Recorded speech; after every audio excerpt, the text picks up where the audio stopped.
नमस्कार दोस्तों, मैं हूँ रवीना टंडन और आप देख रहे हैं हर्ष की बात। हर्ष जी एक बहुत ही सीनियर और बहुत ही समझदार जर्नलिस्ट हैं एंड मेरे मित्र भी हैं। तो बहुत खुशी है मुझे आपको बताने के लिए कि उनका ये जो यूट्यूब चैनल है बहुत ही कामयाब है और उसके लिए मैं उनको बहुत मुबारकबाद देना चाहती हूँ। एंड एक चीज़ ज़रूर कहूँगी उनके लिए कि वो बहुत एक अच्छे इंसान भी हैं। इंसान होना बहुत ज़रूरी है लाइफ में, क्योंकि वो अपने आप अपनी लिखावट में आ जाता है।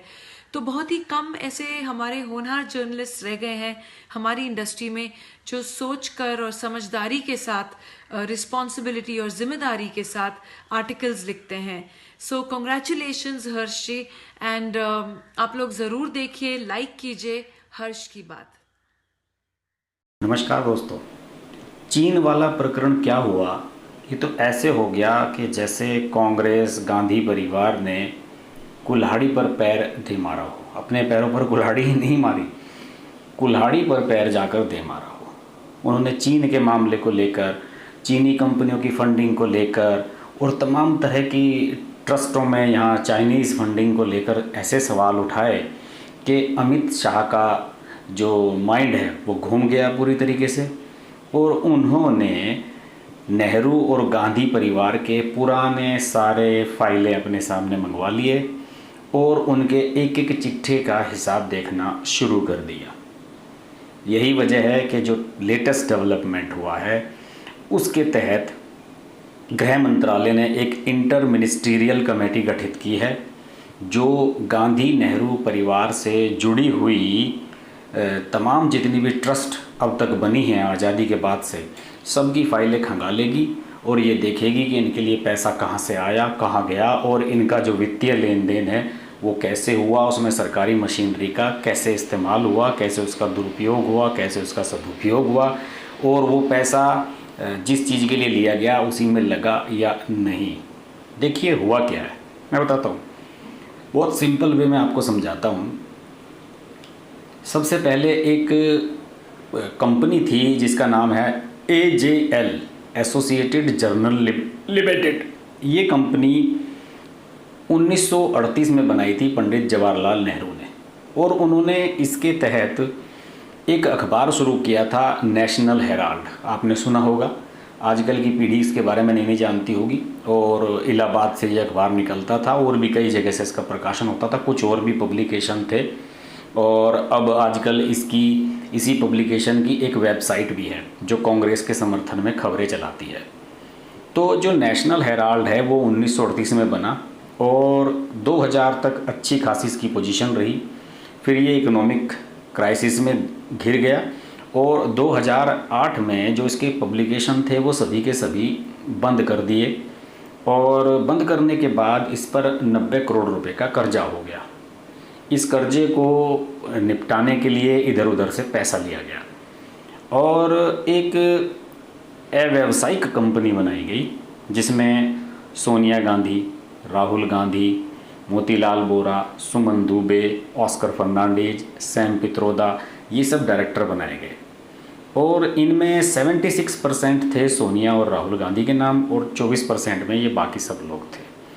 तो जगह जगह से इससे पैसा लिया गया और इस कंपनी का कर्ज उतारने के लिए ये सब तमाम पैसा जुटाया गया और बताया जाता है कि जितना ये पैसा था उससे ज़्यादा पैसा आया और बाकी पैसे का खेल कर दिया गया।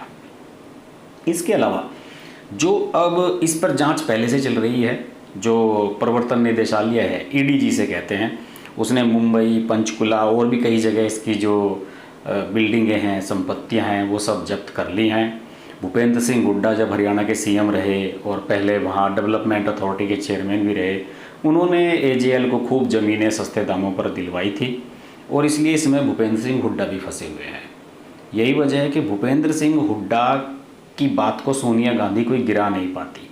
वो जानती हैं कि भूपेंद्र सिंह हुड्डा की वजह से ही उन सब की पिछले कुछ 10-15 साल से उनकी जितनी भी ट्रस्ट वगैरह हैं उनकी इकोनॉमिकल स्थिति बनी रही है, फंडिंग चलती रही है। और इसके अलावा मोतीलाल वोरा भी फंसे हुए हैं AJL वाले मामले में। अब 3 अन्य ट्रस्टों पर अमित शाह के गृह मंत्रालय ने बैठाई है जांच।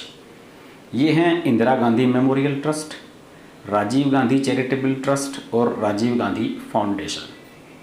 इनके लिए इंटर मिनिस्ट्रियल कमेटी जांच करेगी और ये देखेगी, इनकी फाइलें खंगालेगी। इनके बारे में आपको थोड़ा थोड़ा बता दूं कि राजीव गांधी चैरिटेबल ट्रस्ट 2002 में बनी थी गरीबों की मदद करने के लिए, और इसकी जो वेबसाइट है उसकी जानकारी के हिसाब से ये यूपी हरियाणा में लोगों के लिए हेल्थ कैंप वगैरह लगाती है, आई चेकअप वगैरह कराती है, इस तरह की चीज़ें उस पर दिखाई गई हैं। और इसके अलावा राजीव गांधी फाउंडेशन 1991 में बनी थी। 1991 में राजीव गांधी का निधन हुआ था और उनकी याद में 1 महीने बाद ही लगभग इस ट्रस्ट का गठन किया गया था। और ये हेल्थ, एजुकेशन, आईटी और महिला और बाल विकास के क्षेत्र में काम करने के लिए बनाई गई थी। इसमें मनमोहन सिंह पूर्व प्रधानमंत्री, पी चिदम्बरम तत्कालीन वित्त मंत्री और गृह मंत्री, मोन्टेक सिंह आहलूवालिया, संजीव गोयनका बिजनेसमैन बहुत मशहूर, राहुल और प्रियंका गांधी, ये इसमें मेन ट्रस्टीज़ हैं। और जो सबसे पुरानी है इनमें वो है Indira Gandhi memorial trust. Indira Gandhi memorial trust में उसके नाम से डेंटल कॉलेज चल रहे हैं, इंजीनियरिंग कॉलेज चल रहे हैं, पैरामेडिकल कॉलेज चल रहे हैं, फार्मेसी कॉलेज चल रहे हैं। और उसमें जो उसकी वेबसाइट है उसकी जानकारी के हिसाब से डॉक्टर के.पी. शियास उसके महासचिव हैं, के.पी. सियान CEO हैं और के.पी. शिबू ये MD उसमें दिखाए गए हैं। नई दिल्ली के तुगलक रोड पर इसका दफ्तर बताया गया है। अब जो इसमें जांच होगी इन तीनों ट्रस्ट्स की, वो 2 कानूनों के तहत होगी। एक तो है PMLA जिसे कहते हैं prevention of money laundering act. आप कहाँ से पैसा लेते हैं, उस पैसे को कहाँ लगाते हैं, किस जरिए से आपको पैसा आ रहा है, इसका हिसाब किताब होता है।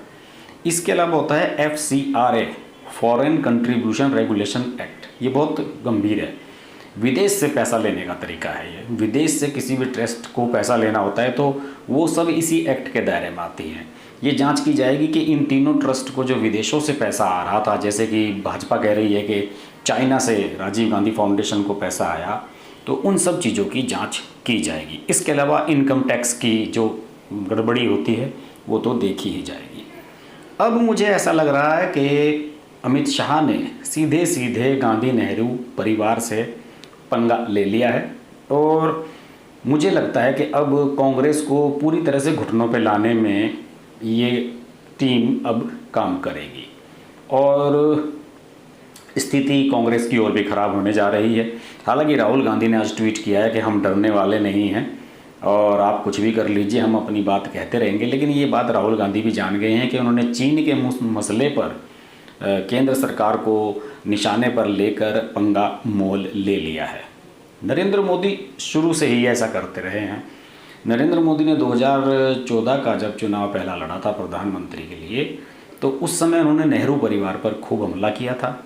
ये उन्होंने खूब कई बार, हजारों बार कहा है कि राजीव गांधी ने खुद कहा था कि जो पैसा 1 रुपया चलता है विकास के लिए, उसमें से 10 रुपया ही सही डेवलपमेंट में लग पाता है। और नरेंद्र मोदी ये लगातार फोकस करते रहे कि कांग्रेस इस देश में भ्रष्टाचार की जननी है।